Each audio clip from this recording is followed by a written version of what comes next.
The handcuffs clicked tight against her wrists, the cold metal biting into her skin. "You picked the wrong day to play pretend, sweetheart."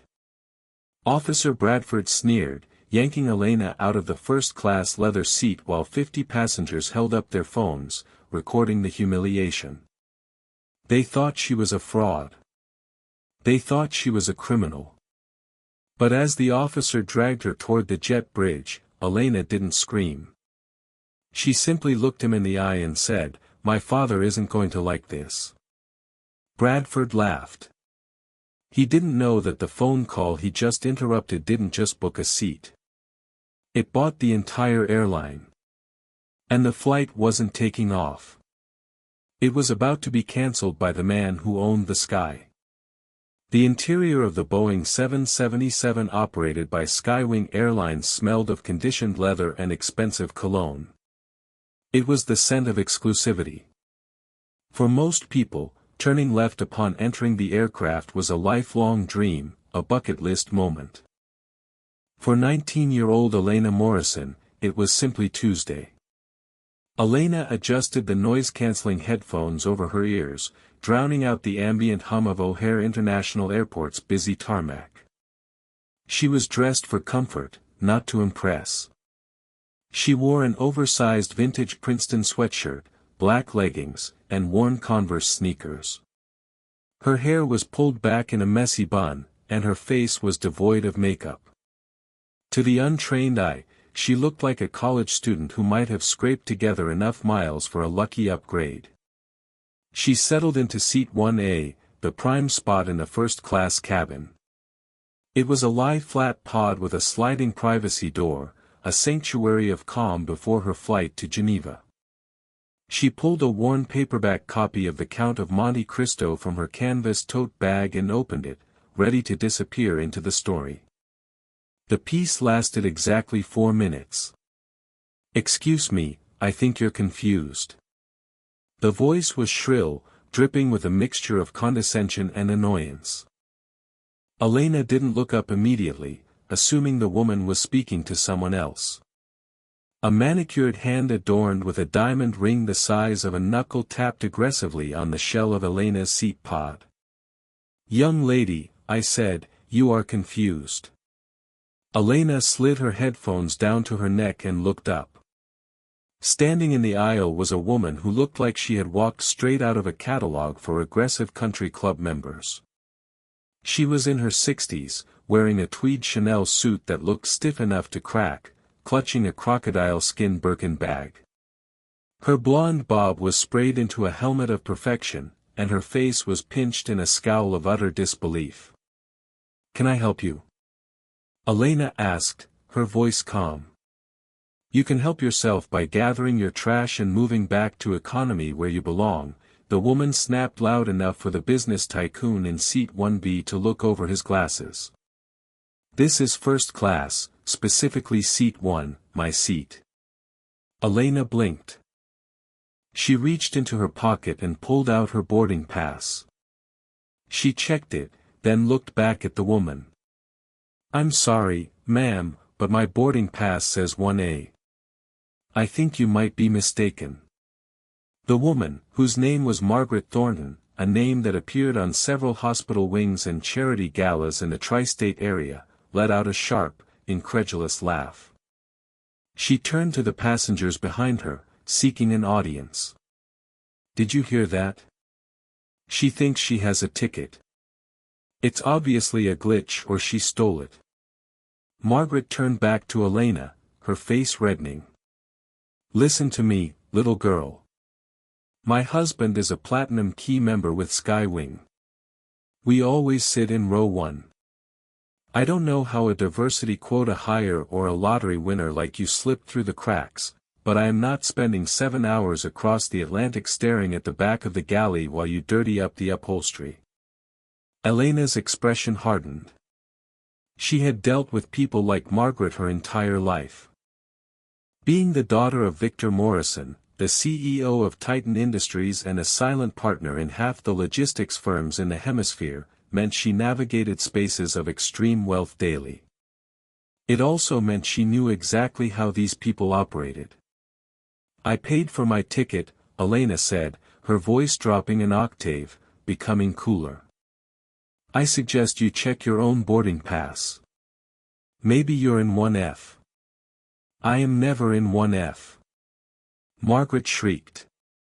She pressed the flight attendant call button repeatedly, stabbing it like she was trying to puncture the fuselage. Elena sighed and put her headphones back on. She wasn't moving. She knew the rules of the game, and for once she held all the cards, or so she thought. The flight attendant, a flustered woman named Rachel, hurried down the aisle. She had a forced smile plastered on her face, the kind that didn't reach her eyes. She clearly recognized Margaret Thornton. Mrs. Thornton, so good to see you again, Rachel gushed, trying to diffuse the tension radiating off the older woman. Is there a problem with the champagne service? The problem, Margaret spat, pointing a shaking finger at Elena, is that this person is in my seat, and she refuses to leave. Rachel turned her gaze toward Elena, her smile faltered. She took in Elena's attire, the hoodie, the sneakers, the casual posture. Then she looked at Margaret's tweed suit and diamonds. The calculation happened instantly in Rachel's brain. It was a bias as old as time. Wealth usually wore a suit, not sneakers. Mississippi Rachel leaned over the pod wall. May I see your boarding pass, please? Elena held it up again. It's 1A. My name is Elena Morrison. Rachel took the pass, scrutinizing it. It looked real. It scanned correctly on her handheld device, but Margaret was looming over her, practically vibrating with rage. It's a fake, Margaret insisted. Or she hacked the app. Look at her. Does she look like she paid $10,000 for a seat? She's probably a drug mule or using a stolen credit card. If you don't remove her, I will file a formal complaint with corporate. I know the VP of Customer Relations personally. The threat of a corporate complaint made Rachel pale. She looked at Elena. Miss, there seems to be a double booking error. Mrs. Thornton is a legacy flyer.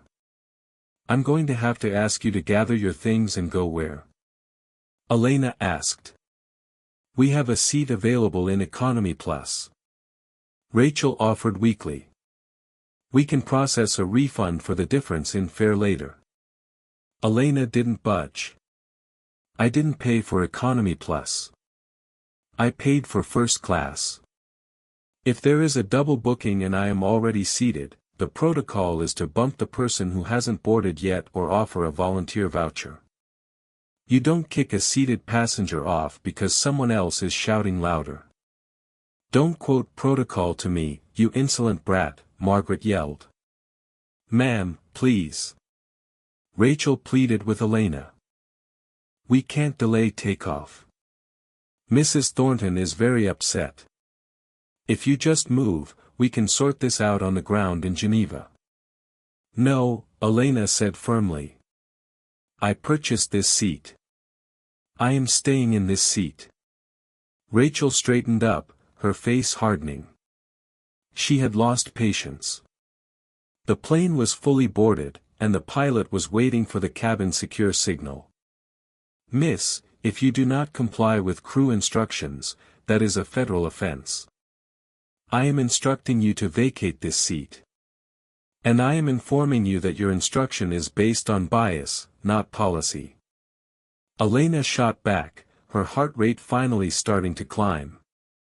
Margaret smirked, crossing her arms. Call the marshal or the police. Get her off this plane. Rachel nodded at Margaret. I'll speak to the captain. Elena watched Rachel retreat to the cockpit. She pulled out her phone. She had one bar of signal left before the doors closed. She opened her contacts and scrolled to Dad. She hesitated. She wanted to handle this herself. She was an adult. She didn't need her billionaire father fighting her battles. But as she looked up, she saw the other passengers staring. Some were whispering. A man in 2C was filming with his phone. They were waiting for her to be humiliated. They were waiting for the street rat to be thrown out of the palace. She put the phone down on her lap. Not yet, she thought. I'll give them one more chance to do the right thing. 10 minutes passed. The air in the cabin was stagnant and hot. The pilot's voice came over the intercom, but instead of announcing departure, he sounded annoyed. Ladies and gentlemen, we are currently holding at the gate due to a passenger disturbance. We hope to resolve this shortly. Margaret Thornton stood in the aisle the entire time, staring at Elena like a hawk watching a mouse. Then, heavy boots thumped on the jet bridge. 2 officers from the Port Authority entered the aircraft. Leading them was Officer Bradford. He was a large man, broad-shouldered, with a buzz cut and a face that looked like it had been chiseled out of granite and bad attitude. He chewed gum aggressively. Rachel pointed at Elena. That's her. She's refusing to deplane. Bradford didn't ask questions. He didn't ask for Elena's side of the story. He saw a young black girl in a hoodie sitting in a seat that cost more than his car, and he saw a wealthy white woman standing indignantly next to her. He made up his mind before he even reached row 1. He marched up to the pod. All right, let's go. Party's over. Elena looked up, feeling a cold knot of fear in her stomach. Officer, I have a ticket. I haven't done anything wrong. You're trespassing, Bradford said, his hand resting on his belt near his cuffs. The airline wants you off. That means you get off now. I have a contract of carriage, Elena argued, trying to keep her voice steady, though her hands were shaking. I haven't violated any safety rules. They are removing me solely because this woman wants my seat. I don't care why they want you off. Bradford barked, leaning in close, invading her personal space. When the crew says go, you go. You are now disturbing the peace and delaying a federal flight. That's a felony. Do you want to go to Geneva, or do you want to go to a holding cell in Queens? He's right, Margaret chimed in, gleeful. Arrest her. She probably stole that phone she's holding, too. I'm not moving, Elena said, gripping the armrests. This is illegal. You are violating my civil rights. Bradford's face turned a dangerous shade of red. He wasn't used to teenagers talking back to him. He was used to fear. He was used to compliance. Last warning. Stand up. Walk out or I drag you out. I'm calling my lawyer, Elena said, unlocking her phone. Bradford lunged. He grabbed Elena's wrist, twisting it painfully. The phone clattered to the floor of the cabin. Ow! You're hurting me. Elena cried out. Resisting arrest. Bradford shouted for the benefit of the cameras. He yanked her upward. Elena wasn't a small girl, but Bradford was massive. He hauled her out of the pod like she was a rag doll. Stop it. A woman in row 3 yelled. She showed her ticket. Leave her alone. Stay back. Bradford's partner warned the other passengers, hand hovering over his taser. Elena struggled, her feet dragging on the carpet. Let me go. You don't know what you're doing. I know exactly what I'm doing. Bradford growled, spinning her around and slamming her chest first against the galley wall. He kicked her legs apart. I'm taking out the trash. He grabbed his handcuffs. The cold metal clicked onto Elena's left wrist. Please, Elena gasped, her face pressed against the plastic wall paneling. "Just let me make a call." "One call, please." Bradford laughed. A cruel, dry sound. "You get your phone call at the station, kid." He wrenched her arm back to secure the second cuff. Elena closed her eyes. She stopped struggling. She went completely still. "Officer Bradford," she said, her voice eerily calm now that the worst had happened. "My father is Victor Morrison. You just assaulted the daughter of the man who owns the leasing company for this aircraft." Bradford paused for a microsecond, then scoffed. "Yeah, and I'm the King of England." Click. The second cuff locked. "Get her off my plane," Margaret Thornton said, stepping over Elena's fallen book as she finally sat down in seat 1A, fluffing a pillow behind her back with a satisfied sigh. Bradford shoved Elena toward the open door of the plane. The walk from gate C-27 to the Port Authority substation within Terminal 2 was less of a transit and more of a spectacle. Officer Bradford didn't try to shield Elena from the public eye. In fact, he seemed to relish the attention. He gripped her upper arm with unnecessary force, marching her past the duty-free shops and the crowded waiting areas. Elena kept her head high, though her wrists burned from the metal cuffs. Tears threatened to spill, but she swallowed them down. She knew the rule of the jungle. Never show weakness to a predator. As they passed a crowded seating area for a budget airline, the murmurs started. "Is that a criminal? She looks like a kid. Why is he being so rough with her?" Then came the phones. It started with one teenager, then a group of tourists, and soon dozens of smartphones were raised like black monoliths recording her humiliation. "You're hurting her," a woman shouted from a coffee line. "Back off," Bradford shouted, using his free hand to shove a bystander who got too close. "Police business. Clear the path." Elena caught the eye of a young man holding an iPhone 16 Pro live streaming. She didn't hide.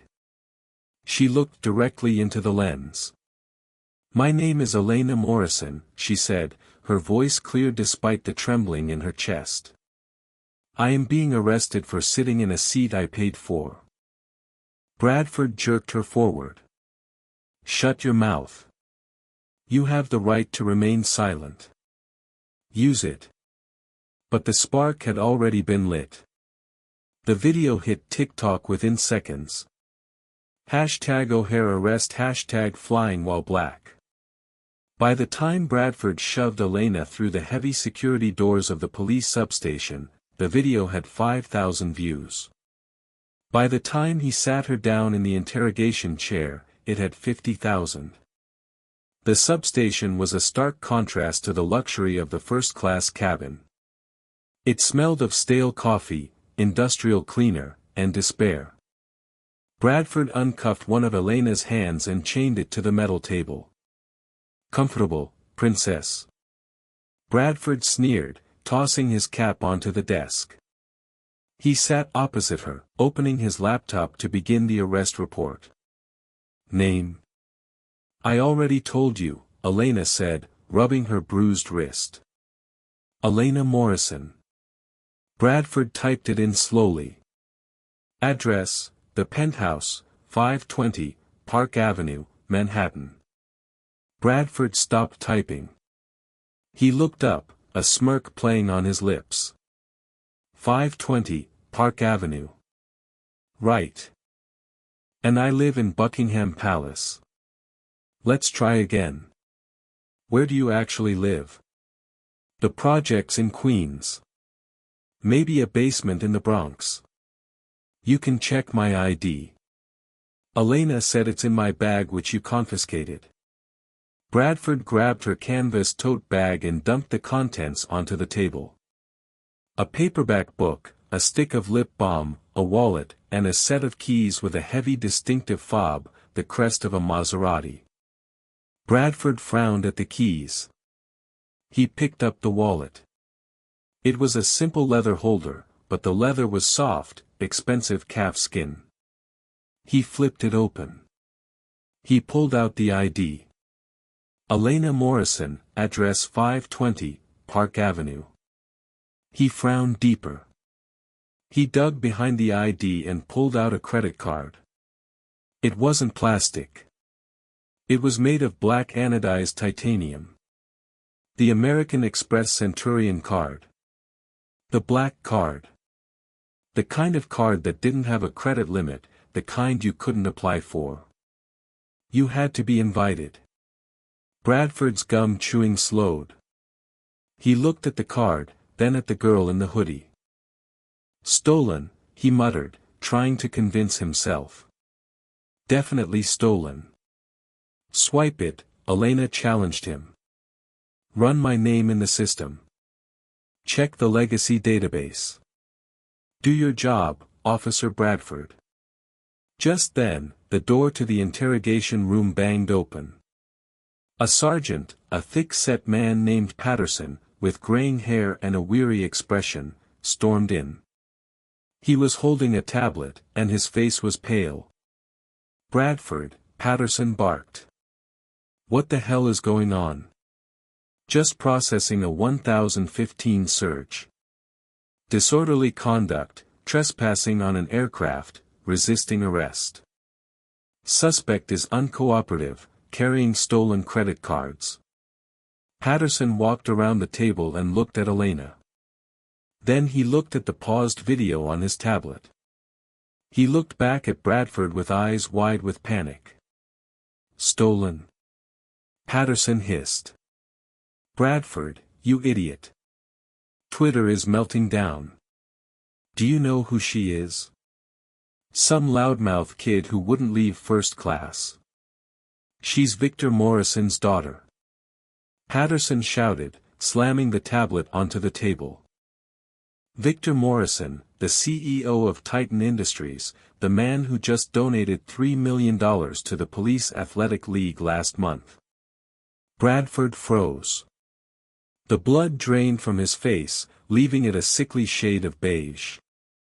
He looked at the black card in his hand. He looked at the Maserati keys. She didn't look, Bradford stammered. Didn't look like what? Elena interjected, her voice cutting through the room like a razor. Didn't look like I belonged. That's what you said on the plane. Patterson turned to Elena, his demeanor instantly shifting to apologetic desperation. Miss Morrison, I am so sorry. There has been a terrible mistake. Please let me get those cuffs off you. Don't touch me, Elena said, pulling her hand back as far as the chain would allow. I want my phone call. I want to call my father now. Patterson glared at Bradford. Give her the phone and pray, Bradford. Pray that Victor Morrison is in a good mood today. But as Bradford fumbled to hand Elena her shattered phone, the landline on Patterson's desk began to ring. It was a red phone, the direct line from the airport commissioner. Patterson picked it up. Sergeant Patterson. He listened for 2 seconds. He stood up straighter. Yes, sir. She is here. Yes, sir.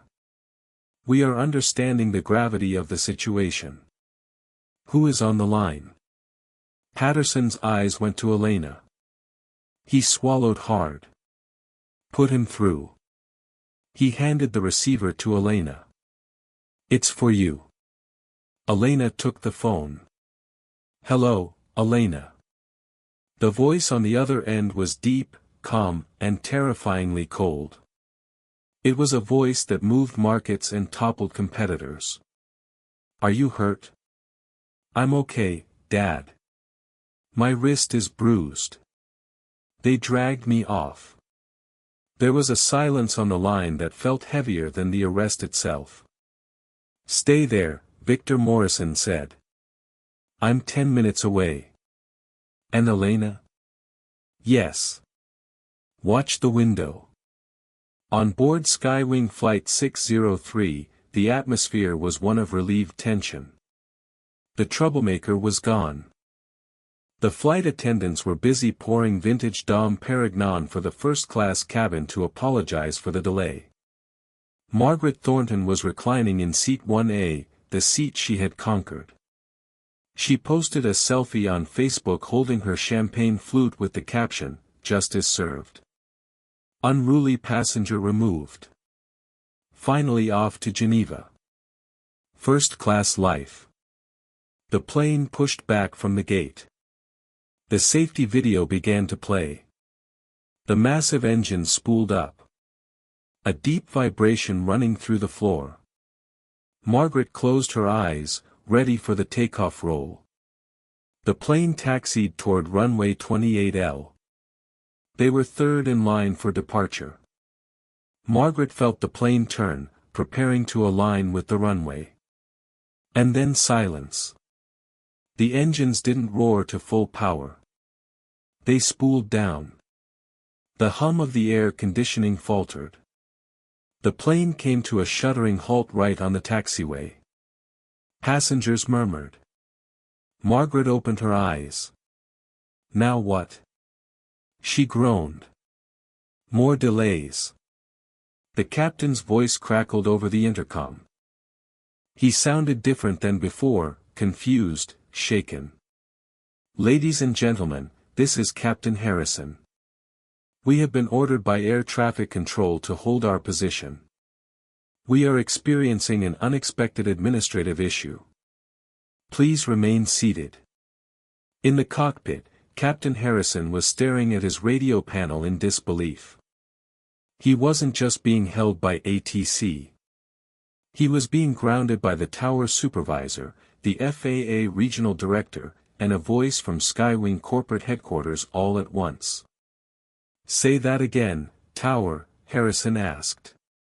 "Flight 603, you are denied clearance for takeoff," the controller said, their voice tense.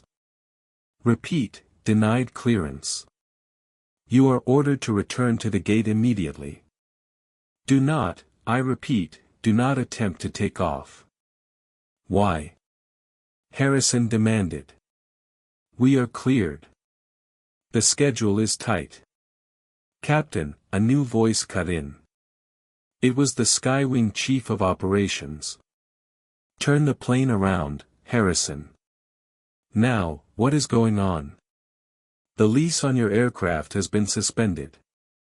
The Chief of Operations said the owner of the aircraft just revoked our operating certificate for that specific tail number. Effectively immediately, you are flying a stolen plane if you move 1 inch forward. Harrison looked at his co-pilot. "The owner. Who owns this jet? I thought Skywing owned it." "No," the co-pilot said, checking the registration documents on his iPad. "We lease it from Titan Aviation Leasing." Harrison went pale. "Titan, that's Victor Morrison." Back in the cabin, the lights flickered. The plane began a slow, shameful U-turn. Margaret slammed her champagne glass down. "This is ridiculous, stewardess. Why are we turning around?"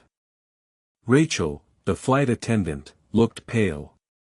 She had just heard the rumor from the galley phone. She walked up to row 1, no longer smiling. "Mrs. Thornton," Rachel said, her voice trembling. "We have to go back to the gate. The flight has been cancelled." "Cancelled? Why?" "Because," Rachel whispered, glancing at the empty seat where Elena had been sitting. "The man who owns this airplane is angry." Meanwhile, at the police substation, the atmosphere had shifted from a holding cell to a bunker under siege. Officer Bradford was sitting in the corner, his head in his hands. Sergeant Patterson was pacing. Elena was sitting in a chair, no longer handcuffed, holding an ice pack to her wrist that Patterson had fetched from the breakroom freezer. Suddenly, the heavy security doors at the front of the station didn't just open. They were practically blown off their hinges. 4 men in dark suits entered first. They moved with military precision. Private security. They secured the room in seconds, ignoring the police officers entirely. Then Victor Morrison walked in. He was a tall man, 6 feet 3 inches, wearing a bespoke charcoal suit that cost more than Officer Bradford's annual salary. He didn't look like a screaming parent. He looked like a storm contained in human skin. His eyes scanned the room and locked onto Elena. "Dad." Elena stood up. Victor crossed the room in 2 strides and wrapped her in a hug. He checked her face, then gently lifted her wrist to inspect the bruising. His jaw tightened, a muscle feathering in his cheek. He turned slowly to face the room. The air temperature seemed to drop 10 degrees. "Who?" Victor asked. "Just one word. Soft. Lethal." Sergeant Patterson stepped forward, his hands raised in surrender. "Mr. Morrison, I'm Sergeant Patterson. I wasn't here when the booking happened. But I take full response. I didn't ask who you are." Victor interrupted. "I asked who did this." Elena pointed to the corner. "Officer Bradford." Victor turned his gaze to Bradford. The officer stood up, trying to muster some authority. "I was doing my job, sir." She was refusing to deplane. "Protocol dictates." "Protocol," Victor repeated. He walked toward Bradford. The private security team shifted, ready to intervene, but Victor just stopped 2 feet from the officer. "You put handcuffs on a 19-year-old girl because a racist woman wanted her seat. You dragged her through a terminal to humiliate her. And you call that protocol?" She was resisting. Bradford stammered. "My lawyers are currently filing a suit against the Port Authority, the NYPD, and you personally," Victor said calmly. "But that will take months. I'm not willing to wait that long for consequences." Victor pulled out his phone. He dialed a number and put it on speaker. "Commissioner," Victor said. "Victor." The police commissioner's voice filled the room. "I am mortified. I've seen the video. It's indefensible. I want his badge," Victor said, staring into Bradford's eyes. "Not a suspension, not a desk duty assignment. I want him fired, stripped of his pension, and I want him charged with assault. If that doesn't happen by the time I leave this room, Titan Industries pulls its funding from the new precinct training center, and I will personally fund the campaign of whoever runs against you in the next election." There was a pause. "Put him on the line, Victor." Victor held the phone out to Bradford. Bradford's hand shook so hard he almost dropped it. Commissioner Bradford squeaked. "You're done, Bradford." The voice barked. "Hand over your badge and gun to Patterson. You're relieved of duty effective immediately. Get out of my sight." Bradford dropped the phone. He looked at Victor, then at Elena. He unclipped his badge and threw it on the desk. He placed his gun next to it. He walked out of the station, a broken man. Victor turned back to Patterson. "Now about the woman who started this. Where is she?" "The plane is returning to the gate now, sir," Patterson said quickly. "Gate C-27. Victor adjusted his cuff links. "Come on, Elena. Let's go meet your flight." "But Dad, the flight is cancelled," Elena said. Victor smiled, a cold shark-like smile. "The flight is cancelled for them, not for us. We have a plane to catch. But first, I have some trash to take out." Gate C-27 was a scene of controlled chaos. The return of Flight 603 had triggered a cascade of confusion. Ground crews scurried around the tarmac like ants whose hill had been kicked. And inside the terminal, the gate agents were fielding angry questions from waiting passengers who were supposed to board the next leg. But the atmosphere shifted the moment Victor Morrison and his security team arrived. They didn't stand in line. They walked behind the counter. The lead gate agent, a man named Thomas, started to protest. "Sir, you can't be back here." Victor placed a single business card on the counter. It was heavy stock embossed with the gold sun logo of Titan Industries. "I am Victor Morrison. I believe the station manager has already briefed you on my arrival." Thomas's eyes widened. He had indeed received a frantic call from the upper echelons of management telling him to give Mr. Morrison whatever he wanted. "Yes, sir. We are docking the jet bridge now. What are your instructions?" "No one reboards," Victor said, his voice carrying the weight of absolute authority. "I want the passengers deplaned. I want the crew brought out, and I want Mrs. Margaret Thornton to be the first person I see." The jet bridge groaned as it connected to the fuselage. The heavy door swung open. Margaret Thornton was the first off just as she had been the first to claim her stolen seat. She stormed up the ramp, her heels clicking aggressively on the metal floor. She was red-faced, clutching her Birkin bag, ready to unleash hell on the poor gate agent. "This is unacceptable," Margaret screamed before she even cleared the tunnel. "I demand a refund. I demand a voucher. I am going to sue this entire incompetent airline." She burst into the waiting area, spotting Thomas. Why did we turn back?"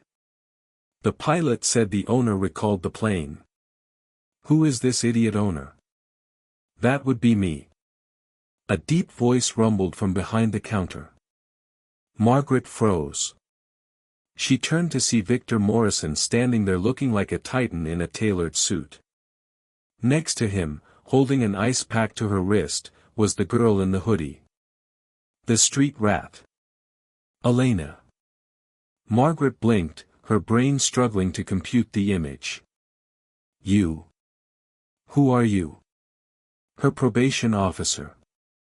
The crowd of deplaning passengers behind Margaret fell silent, sensing the tension. Phones were raised again. The live audience for this drama was growing. "I am Elena's father," Victor said, stepping out from behind the counter. He walked into the open space of the gate area, creating a circle of confrontation. "And I am the chairman of Titan Aviation Leasing, the company that owns the title to the Boeing 777 you are currently standing in front of." Margaret scoffed, though her voice wavered slightly. "Don't be ridiculous. That girl is a hooligan. She was arrested." "She was falsely arrested," Victor corrected, his voice rising just enough so everyone could hear. "Because you lied. You profiled my daughter. You decided that a young black woman didn't belong in first class, so you weaponized the police to remove her." "She didn't have a ticket," Margaret insisted, looking around for support, but finding none. The other passengers, realizing the tide had turned, avoided her gaze. "I had a ticket," Elena spoke up, stepping forward. She reached into her pocket and pulled out her phone which she had retrieved from Bradford. She held up the digital boarding pass. "Seat 1A paid in full." Victor placed a hand on Elena's shoulder. He looked at Margaret with a gaze of pure clinical detachment. "Mrs. Thornton, do you know how aviation leasing works? Skywing rents this plane from me. The contract stipulates that I can revoke the usage of the aircraft if I believe the operator is damaging my brand's reputation. Allowing a racist incident to occur on my property damages my brand." "So what?" Margaret stammered. "You cancelled a whole flight to spite me. I didn't cancel the flight, Victor said coldly. I cancelled you.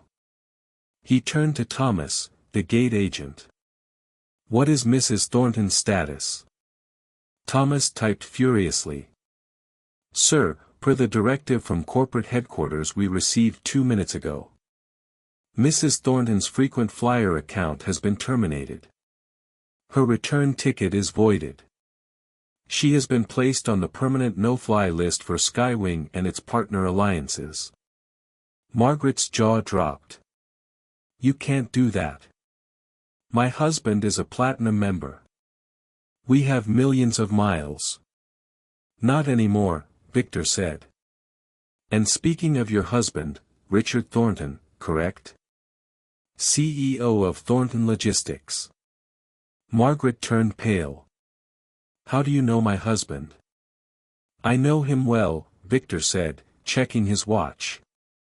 His company relies on my shipping containers for 60% of their international freight. I just got off the phone with my VP of operations. We've invoked the force majeure clause in our contract with Thornton Logistics.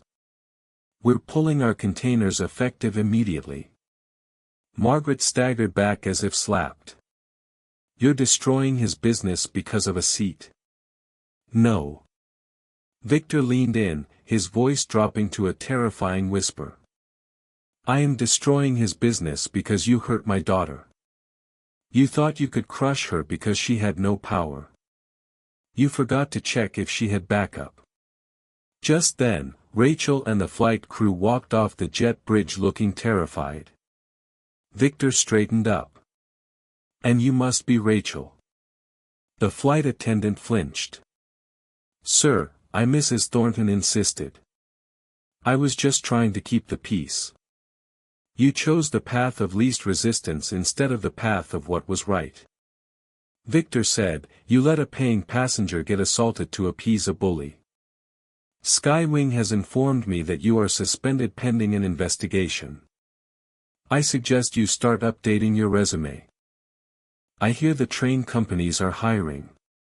Victor turned to the crowd of passengers who were watching with bated breath. Ladies and gentlemen, Victor announced. I apologize for the inconvenience. This aircraft is now out of service. However, he gestured to the massive window behind him. Pulling up to the adjacent gate was a sleek silver Gulfstream G650 private jet. My team has arranged for a replacement aircraft for the first-class passengers to take you to Geneva immediately. Economy passengers, you are being issued $5,000 vouchers and hotel stays, and a replacement plane will be here in 3 hours. A cheer went up from the economy passengers. $5,000 was more than the cost of their vacation. Everyone is taken care of, Victor finished, his eyes locking onto Margaret one last time. Except Mrs. Thornton. You can find your own way to Geneva, assuming you can find an airline that will take you. The atmosphere at Gate C-27 was suffocating. It was a cacophony of confusion, the air thick with the murmur of 300 frustrated passengers. The return of Flight 603 had turned the terminal into a pressure cooker.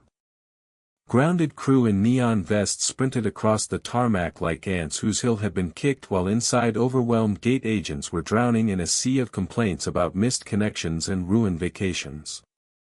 But the noise didn't last. It died almost instantly the moment the double doors of the security partition swung open. It wasn't just that people entered. It was how they entered.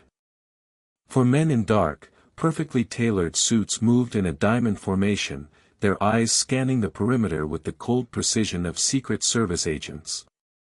They parted the crowd without touching a single person. Their presence alone was enough to make people step back. In the center of this formation walked Victor Morrison. He didn't rush. He moved with the terrifying calm of a hurricane's eye. Beside him walked Elena, holding an ice pack to her swelling wrist. She looked small next to her father, but her head was high, her jaw set. Thomas, the lead gate agent, looked up from his computer and felt the blood drain from his face. He had received the memo only moments ago. Code Black. Chairman on site. Sir, Thomas stammered, his voice cracking. Mr. Morrison, we weren't expecting you to come to the gate personally. Victor didn't look at Thomas. His eyes were fixed on the jet bridge door. Open it, he commanded. His voice wasn't loud, but it carried a weight that made the glass walls of the terminal seem to vibrate. And bring me Mrs. Thornton. As if on cue, the jet bridge door groaned open. Margaret Thornton emerged first, leading the exodus of deplaning passengers. She walked with the stomping gait of a woman ready to demand to speak to the manager of the entire universe. She was red-faced, her helmet of blonde hair slightly askew, clutching her crocodile Birkin bag like a weapon. This is absolute incompetence. Margaret shrieked, her voice piercing the silence of the gate area. I demand to know who authorized this. We were on the runway. I have a gala in Geneva tomorrow night. I will sue this airline into bankruptcy.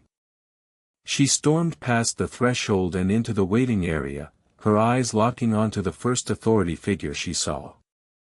Thomas, you pointed a manicured finger. Tell me right now why we turned around. The pilot mumbled something about the owner. Who is this idiot owner? Does he know who my husband is? That would be me.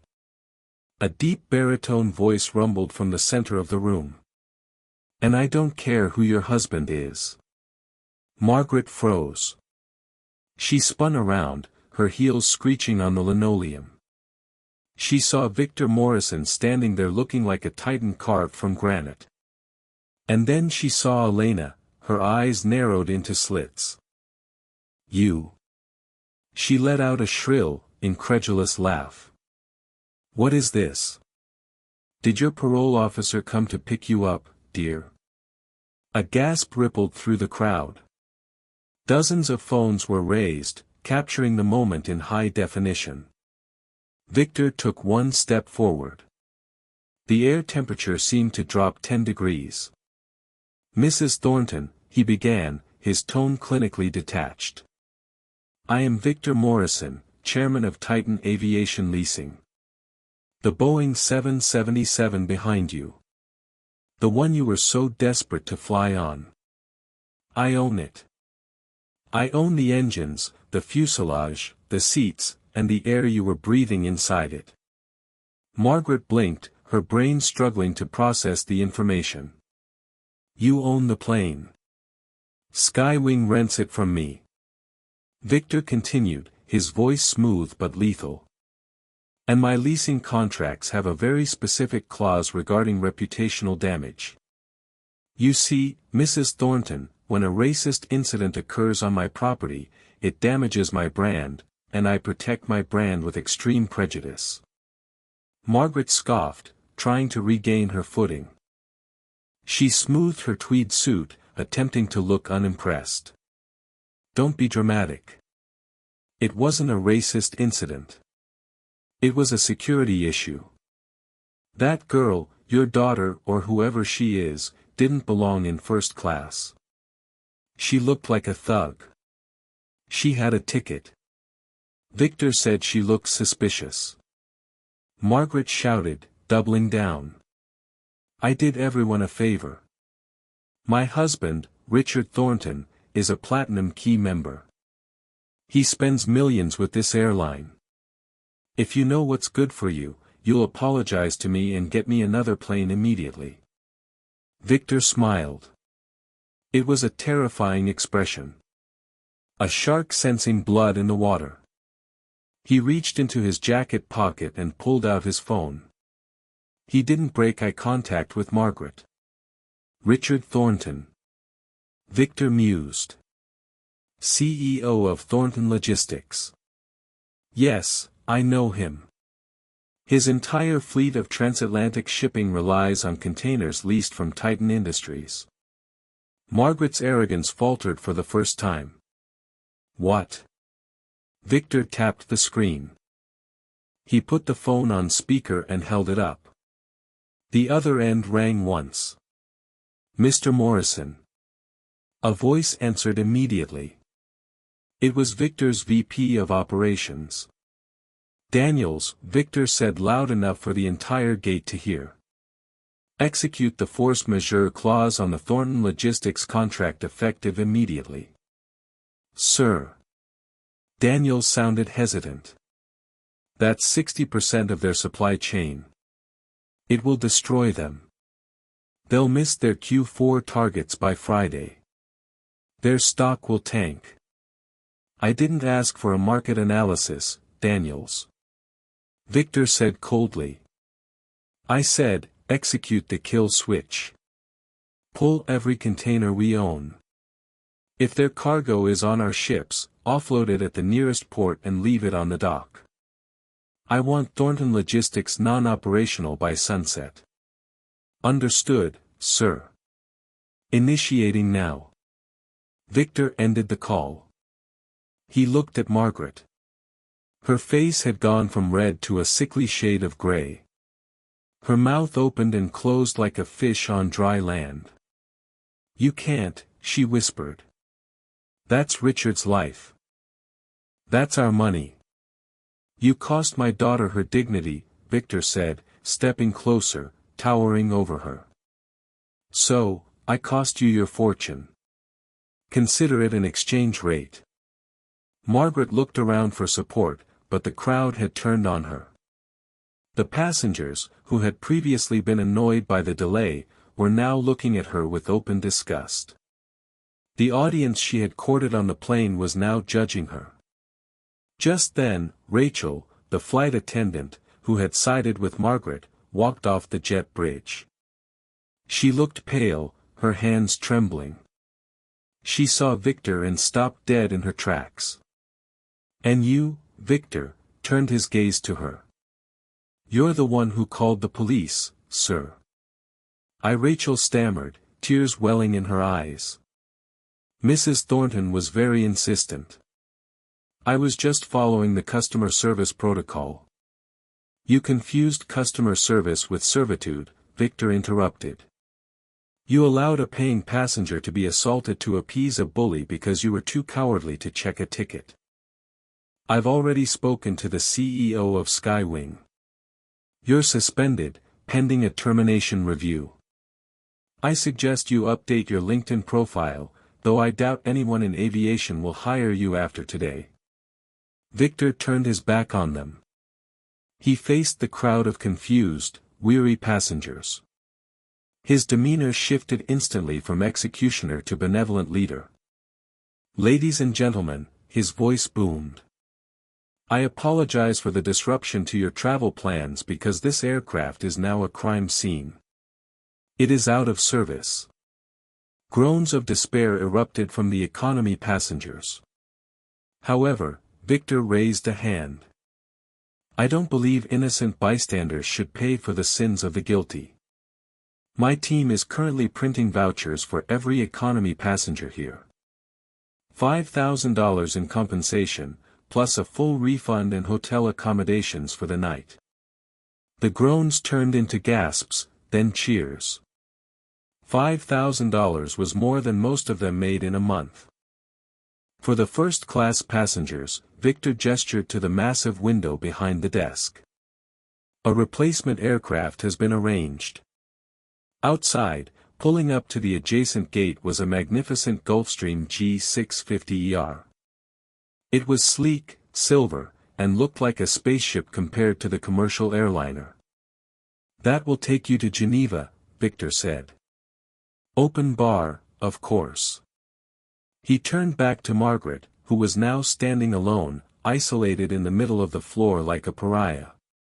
"Everyone is taken care of," Victor said softly. "Except you, Mrs. Thornton. You are on the no-fly list. You can find your own way to Geneva. Perhaps you can swim. Come on, Elena," Victor said, placing a protective hand on her back. "Let's go." They walked past the stunned gate agents, past the cheering crowd, and past the devastated figure of Margaret Thornton. As they walked down the private jet bridge, Elena could hear Margaret's phone ringing. It was probably Richard calling to ask why his business empire had just evaporated. 10 minutes later, the Gulfstream was airborne. The cabin was a sanctuary of silence and white leather. There were no crying babies, no cramped legs, and no judgments. Elena sat in a recliner that felt like a cloud, looking out the oval window as Chicago shrank into a glittering grid of lights below. Victor sat across from her, loosening his tie. He poured 2 glasses of sparkling apple cider from a crystal decanter. "You okay?" he asked, his voice gentle now, the Titan replaced by the father. Elena touched her wrist. The physical pain was fading, but the emotional aftershocks were still trembling through her. "I think so." It was just he didn't even listen. "Dad, the cop, he just looked at me and decided who I was." "I know," Victor said, sliding a glass toward her. "That's why I did what I did back there. Not just to punish them, but to remind them." "Remind them of what?" "That power doesn't look like a woman screaming in a Chanel suit," Victor said, taking a sip. "And it doesn't look like a badge and a gun. Real power is the ability to protect the people you love. And today they forgot that you were protected." Elena managed a small smile. "Did you really destroy Mr. Thornton's company, or was that just for show?" Victor chuckled darkly. "Oh, the contract is cancelled. Richard Thornton is going to have a very bad board meeting on Monday. They'll likely vote him out to try and get me to resign the deal. He's finished." "Karma hits hard," Elena whispered. "It hits harder when I'm swinging it." Victor winked. Elena picked up her phone. She hesitated, then turned it on. It buzzed instantly, a flood of notifications nearly freezing the screen. She opened Twitter. The top trend was the owner spoken. There were videos of Bradford being stripped of his badge, news alerts that the DA was filing assault charges, and endless memes of Margaret Thornton's shocked face when Victor made the call. But then she saw a message from a stranger. "I was on that flight in row 30. Thank you for standing up. You made us all brave today." Elena looked at her dad. "People are saying I'm a hero. I didn't do anything. I just sat there." "Sometimes," Victor said, reaching across the table to squeeze her hand. "Sitting there when the world wants you to move is the bravest thing you can do." Rosa Parks sat. "You sat. It's a powerful tradition."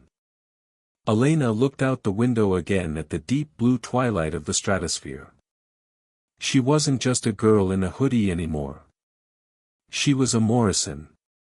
She was a survivor. And as the jet engines hummed a lullaby of victory, she opened her book, The Count of Monte Cristo, and finally began to read. After all, she loved a good story about revenge. What an incredible roller coaster. This story serves as a brutal but necessary reminder that we should never judge a book by its cover or a passenger by their hoodie.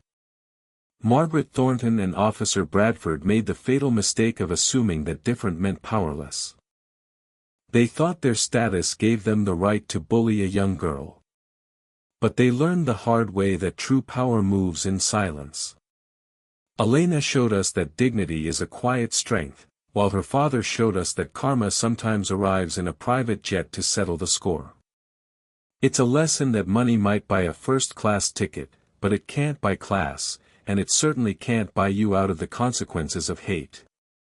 If you felt a rush of satisfaction watching the bullies get what they deserved, please smash that like button. It helps the channel immensely and tells YouTube you want more dramatic justice stories. Do you think the father went too far by ruining the husband's business? Or was it the perfect punishment? Share this video with your friends and let's get a debate going in the comments. And of course, if you haven't already, hit subscribe and ring the bell so you never miss a new story. Thanks for watching, and remember, be kind because you never know who you're sitting next.